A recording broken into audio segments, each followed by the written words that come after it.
of the things that has given me a much bigger sense of the larger picture of life is having gone since 1988 to two people that are called Nadi readers in India. A Nadi is an ancient manuscript. It's spelled N-A-D-I. If you can imagine this, over 3,000 years ago, at least two sages devoted their entire lives to transcribing dictation from heaven about several thousand so-called remarkable people who would be on the planet toward the end of the 20th century and the beginning of the 21st century, who would assist Satya Sai Baba, the planetary avatar, living divinity with world uplift. They would help him to prevent all-out nuclear war and destruction on the planet. They would help him to start the 1,000 years of peace and plenty. They would help him in establishing extraordinary new schools with great vision for the wonderful new babies, the new baby saints and masters that are coming to help us. They would help him with the establishment not only of elementary and high schools, but new universities with healing centers and with extraordinary ashrams. Baba says, first, we make an ashram of our heart. Then we make an ashram or a shrine of our home and our workplace. Then we make an ashram of our community. And then together, we will make an ashram of the world until ultimately love is expressing in the most unbelievable, inexpressible ways, as if we are all ministering angels, awakening to the fact that we are each other. We are truly brothers and sisters, celebrating the fatherhood of God and the brotherhood of man, rather than hurting each other and hurting ourselves over and over in this coma that we seem to be in. In regard to Shukanadi readings and Brighu readings, when Sage Shuka and Lord Brighu devoted their lives to taking dictation for the people that would be assisting in the enormous shift in human consciousness, they took down dictation about these lives in exquisite detail. I have had about 5 readings with Mr. Pandya, who is a very old man in Bombay who lives near Kemp's Corner. I haven't kept up with him recently, so I'm not even sure if he's still alive. I've also had readings, the Shukanada readings, in Bangalore with the family, the Ramakrishna Shastry family, that were given the same job of spending generations for 3,000 years of passing these manuscripts down through fire and flood and storm and war and invasion and British occupation and all sorts of madness and mayhem that happens to every country. Can you imagine that these manuscripts are still available today, and that people like myself, who are quite ordinary, that just walk in off the street, can be told that their life, as they have conceived it so far, has followed a perfect plan, and that the plan is about to change. One finds out their particular Shukanadi reading, Brighu reading, or their cosmic blueprint when it's time for them to take a large, giant step and to wake up into a greater maturity and to shoulder more responsibility. When it's time for them to leave behind their small conception of themselves as so-called ordinary people in the world who are not willing to take on more responsibility. So this is an encouragement, and as I said, a cosmic blueprint which helps people to understand that the plan is much bigger than we could ever conceive, and that we each have a small role, but each small role is vital.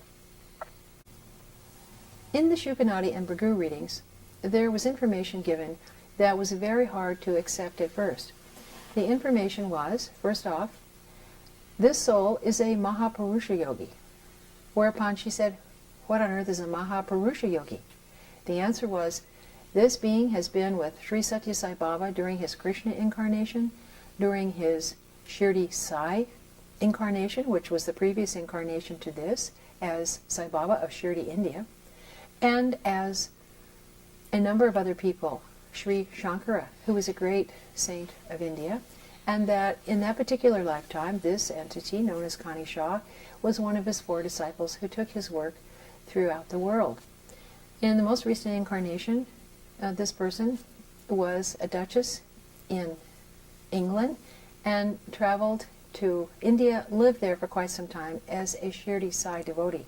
And during that time, as she sat outside of his small temple, meditating day in and day out, year upon year in the hot sun, she begged him, "Oh, please, Baba, let me know you in your next incarnation. Let me come to you. Let me see you many times." He said, "Yes, yes, yes, yes," just like he does now. "Yes, yes, yes, yes, yes, yes." And he has.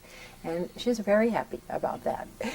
Now, but all that means nothing. This is just a story. This is a story that I've been told a number of times, over and over 10 times, about the purpose and significance of this embodiment, which is no more significant than anybody else's embodiment.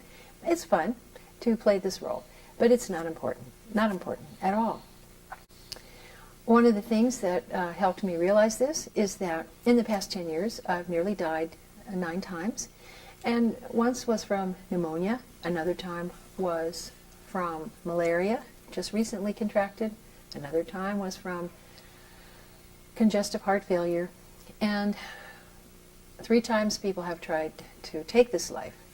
All these things are not important. I have been saved from near car crashes, where another time I was in a cab that nearly fell off of a cliff as 2 buses were driving side by side down a mountain. And we were saved by Baba as our wheels were dangling off the front of the cliff, and the back wheels kept us on the ground and safe. So we got out of the car and pushed the car back, and all is very well. It's been very exciting. Some would even say melodramatic, but believe me, these things happen, and we're just in the play. What I have learned from these experiences is, especially so many illnesses, is my whole idea about illness. You know, I studied New Thought for a long time. I've studied the concepts of unity, divine science, religious science, and many aspects of psychology and philosophy and theology. I used to feel that if people were ill, that their thoughts were negative, it was their fault, and was quite ashamed to be ill, and it was just a mark of a very unspiritual person. When I encountered the Connie and Brighu readings, they told me that I was supposed to come back one more lifetime as a Brahmin boy in a very high Brahmin family, and that this boy would be well educated as a Brahmin Indian, and then would enter Prema Sai Baba's ashram and teach yoga there. Now, I have begged Sai Baba for realization in this lifetime. And in one of my interviews, he said, "Please stop begging me. You will have self-realization. I will give it to you in this lifetime. It is up to me as to the time and the rhythm and the way in which you are realized. It is going to happen. Stop praying for it." So I said, "All right, Baba, I'll stop praying for it." I've come to know that the karma that was due for this lifetime as Connie Shaw and the karma for this Indian Brahmin boy have been compressed into one lifetime. So instead of having a normal amount of illnesses in one lifetime, I'm getting 2 lifetimes worth of illnesses and accidents and upheavals in one lifetime, in order that I can graduate early, as it were. So you get more homework when you want to graduate early or you want to skip a grade. Be sure that you know what you're asking for.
lost and lonely you, strangers, angels, dancing in the deepest ocean, twisting in the water.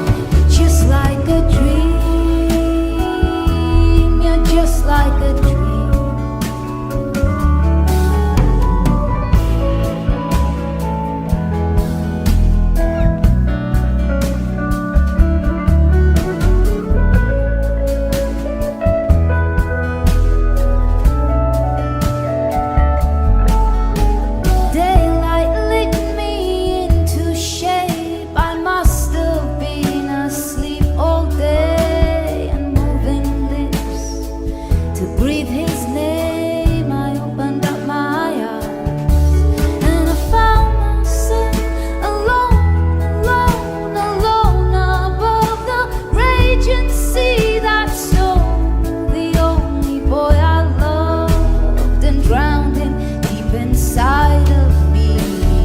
You, soft and only you, lost and lonely you, just like heaven. You, soft and only you, lost and lonely